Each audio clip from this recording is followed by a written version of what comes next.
নাম কি মেয়ে? কল্পনা। বাপের বাড়ি? নেত্রকোনা। স্বামীর বাড়ি? শরীয়তপুর। থাকো কই? গাজীপুর। কি করো সেথা? সুই সুতা। বুঝলাম না ঠিক। গার্মেন্টস শ্রমিক। অফিস কটায়? সকাল 8টা। হলে দেরি?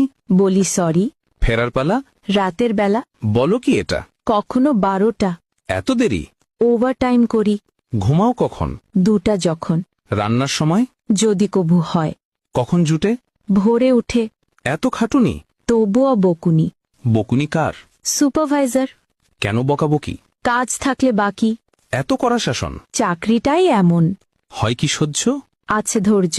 হয় না লাজ? তবুও করি কাজ। কেন শুনি? কামাতে হবে মানি। মাসিক মাইনে? তেমন পাই না। সংসার চলে? গোলে মালে। বলো এ কি? অভাবেই থাকি। অসুখ হলে কবু? কাজে যাই তবু। একদিন না গেলে? হাজিরা বোনাস জলে। রোগ যদি হয় কড়া? চাকরিটাই হাতছাড়া।